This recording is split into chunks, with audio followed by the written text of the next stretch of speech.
Você se sente realmente livre para dizer o que pensa? E se tudo o que você acredita ser liberdade de expressão não passar de uma ilusão, um controle invisível exercido sobre as suas palavras e pensamentos?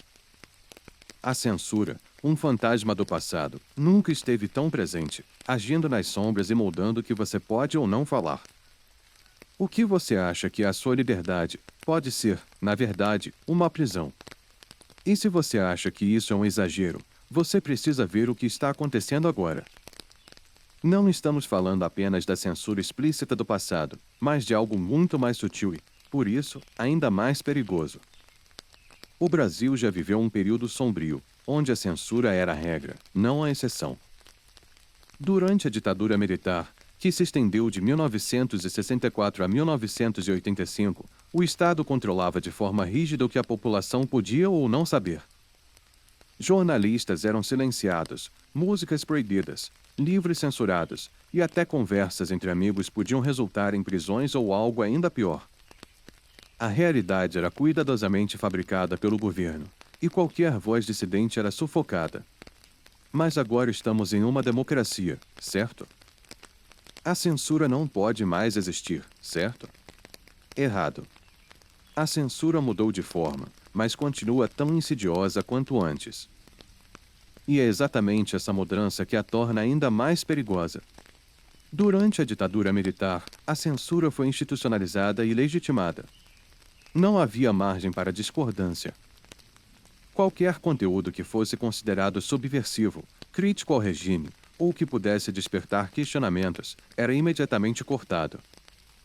Os veículos de imprensa eram obrigados a submeter suas publicações à aprovação de censores do governo, e qualquer material que fugisse das diretrizes estabelecidas simplesmente não via a luz do dia.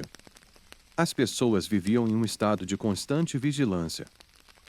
Não eram apenas as grandes figuras públicas que corriam risco, mas qualquer cidadão comum que ousasse levantar a voz contra o regime. A informação que chegava ao público era filtrada, controlada e manipulada para servir aos interesses daqueles que estavam no poder. A censura não era apenas uma questão de limitar o que podia ser dito, mas de reescrever a própria realidade de acordo com as necessidades do regime. Embora não vivamos mais sob uma ditadura militar, seria ingênuo pensar que a censura desapareceu. Pelo contrário, ela se adaptou aos novos tempos, se tornando mais sofisticada e, paradoxalmente, mais difícil de detectar. A censura moderna é digital, algorítmica e muitas vezes disfarçada de proteção. Redes sociais, plataformas de vídeo, motores de busca, todos eles têm o poder de silenciar vozes, suprimir conteúdos e manipular a informação que chega até você. Essa nova forma de censura não se dá através de um censor em uma sala escura, mas por meio de políticas de uso, filtros automáticos e decisões de empresas de tecnologia que têm o poder de decidir o que é ou não é aceitável. O Estado, que antes controlava a imprensa e a comunicação de massa, agora se esconde atrás desses gigantes da tecnologia, exercendo influência e pressão para garantir que certos conteúdos sejam excluídos, rotulados ou simplesmente invisíveis. O que é mais assustador é que muitas vezes essa censura é apresentada como uma forma de proteção contra desinformação, discurso de ódio, ou qualquer outro conceito que possa ser convenientemente definido para justificar a remoção de conteúdos. Mas quem define o que é verdade? Quem decide o que é aceitável? E, mais importante, quem controla essa narrativa?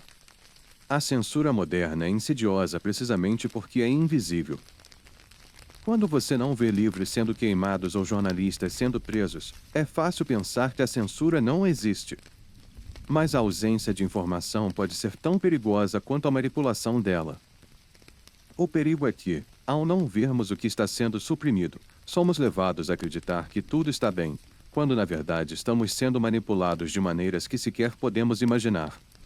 Imagine um futuro onde todas as suas pesquisas na internet, todas as suas interações online, e até mesmo as conversas que você tem em privado são monitoradas e ajustadas para alinhar-se a uma narrativa aprovada. Parece ficção científica, mas estamos mais próximos disso do que gostaríamos de admitir. E não é apenas uma questão de controle governamental, é uma questão de poder, de quem detém a capacidade de decidir o que você pode ou não saber. No clássico 1984 de George Orwell, o Estado controla tudo: a informação, a história e até mesmo o pensamento. O conceito de duplo pensar, a capacidade de aceitar duas verdades contraditórias ao mesmo tempo, é uma ferramenta poderosa de controle. E embora Orwell tenha escrito uma ficção, os paralelos com a realidade de hoje são perturbadores. A censura moderna pode não ser tão explícita quanto a retratada em 1984, mas o efeito final é o mesmo: controle absoluto. A liberdade de expressão não é apenas um direito, é a pedra angular de qualquer sociedade livre. Sem ela, todas as outras liberdades tornam-se ilusórias. E, como a história nos mostrou, a censura é a primeira ferramenta de qualquer regime autoritário. Quando o Estado começa a controlar a narrativa, estamos apenas a um passo de perder nossa liberdade. O que torna a situação atual ainda mais perigosa é a complacência. As pessoas acreditam que estamos seguros, que vivemos em uma democracia onde a censura não pode prosperar. Mas essa complacência é o que permite que a censura moderna se instale sem resistência. A história nos ensinou que a censura é um sinal de algo muito mais sinistro, e ignorar esses sinais é o caminho para perdermos as liberdades que tanto prezamos. Estamos à beira de um novo tipo de censura, mais sofisticada e mais perigosa do que jamais vimos antes. Não podemos nos dar ao luxo de ignorar o que está acontecendo ao nosso redor. A liberdade de expressão é a base de todas as outras liberdades, e se não lutarmos por ela agora, amanhã pode ser tarde demais. O Estado, em nome da proteção, está cada vez mais envolvido na regulação das plataformas que moldam o nosso acesso à informação. E se não estivermos atentos, se não questionarmos e resistirmos, estaremos cedendo a nossa liberdade, uma concessão de cada vez.